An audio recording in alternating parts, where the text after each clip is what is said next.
Hey everyone, let's dive right into this. Welcome to today's Explainer, where we're unpacking a truly fascinating text that explores a pretty uncomfortable paradox. We all walk around every single day absolutely convinced that we're completely free. We think we're making independent choices, we're forming our own opinions, charting our own paths. But the source material we're breaking down today suggests something entirely different. It argues that while we think we're free, we are actually deeply, deeply conditioned. Basically, we're operating on autopilot, driven by these invisible forces we rarely even pause to acknowledge. So, our goal today is to map out this journey inward, using direct insights from our source to uncover what true freedom actually looks like. Actually, I want you to really sit with a question for a second. Are your thoughts really your own? Like when you get angry at a specific situation, or you desire a certain type of success, or you just instantly judge a stranger. Is that really you reacting? Or is it a pre-programmed response installed by years of outside influence? It's kind of a startling question, isn't it? It instantly challenges how we perceive our own minds. Because if our thoughts aren't entirely ours, then who is doing the thinking? To answer that, we have to start at the very beginning. Act 1, observe, which is really the foundation of all this.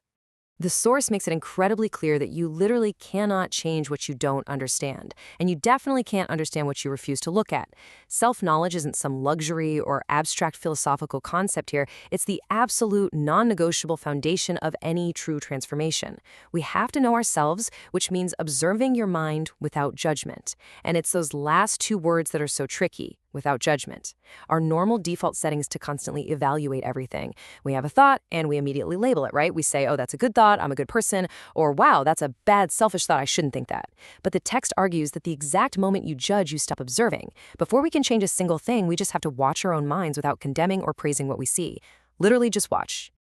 Okay, so this brings us to a crucial concept, and I want to deliberately slow down here because this is the absolute primary tool you need to take away from this explainer.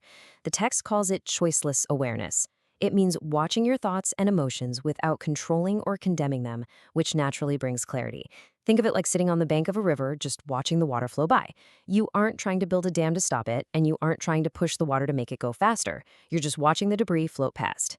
When you apply this to your own mind, when you just observe without trying to force a choice or push it in a direction, this natural clarity just begins to surface entirely on its own. Once you have that tool of choiceless awareness, you can start putting it to work. Act 2, free, breaking the chains. We're now going to shine that light of awareness onto the invisible weights we've all been carrying around. Think about it. Society tells us exactly what success is supposed to look like. Religion provides these rigid frameworks for morality. Culture dictates all our habits and norms. And then our own past experiences create these deeply ingrained emotional triggers. You know that feeling where your heart races before you even open a text from your boss? Yeah, that is conditioning. These are massive, heavy weights. Every single one of these factors shapes how your mind reacts to the present moment. True freedom begins the exact second we step back and finally realize just how heavily this conditioning is steering the ship. But here's the thing. Conditioning doesn't just sit there quietly in the background. It produces symptoms. And the most paralyzing symptom of all is fear. So I've got another profound question for us to chew on. Where does our fear actually come from? Like, why are we so anxious all the time? If we're practicing that choiceless awareness and we observe fear bubbling up, where is the root of it? The source breaks it down to these three main culprits: attachment, comparison, and psychological time. We fear losing the things or people we're attached to. We fear not measuring up when we inevitably compare ourselves to others. And we fear what hasn't even happened yet because we are completely trapped in psychological time. And the really radical approach here is that fear doesn't actually need to be bravely fought on some mental battlefield. The text suggests that by deeply understanding these three roots, fear just dissolves. It loses its fuel. Let's actually zoom in on that concept of psychological time for a second. When we live in the past, it creates regret, sorrow, guilt. But when our minds project forward into the future, it creates all this anxiety and fear about what might go wrong. Our minds are constantly swinging like a pendulum between these two states, completely bypassing the only place where life actually exists. So, the ultimate so what of this entire section is this. Life unfolds only in the present moment. Period. When you drop the conditioning, when you finally let go of the past and the future, you are anchored right back into the present. It's the only reality that actually exists. Everything else is literally just a movie playing inside your head. And that realization thrusts us right into our final phase. Act 3, discover the reality. Now, we've spent all this time journeying inward, observing our minds and breaking our own internal chains. But we don't live in a vacuum, right? We live in a world with other people, and the source makes a super bold claim about this external reality.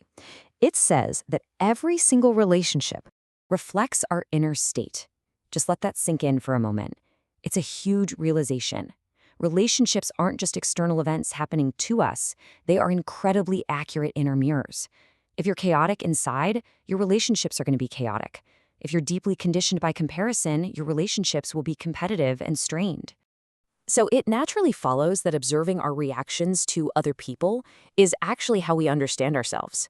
Your daily interactions are the ultimate testing ground for self-knowledge.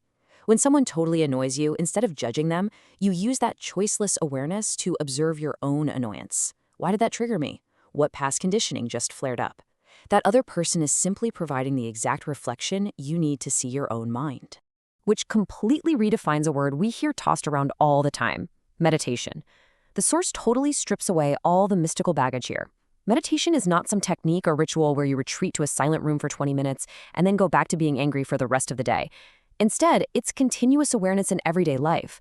It's paying attention while you're talking to your partner, while you're driving in traffic, or answering a stressful email. It's a constant living state. And this brings everything we've talked about together perfectly. I want to read this core message directly from the source material because it really is the ultimate actionable guide for everything we've covered today.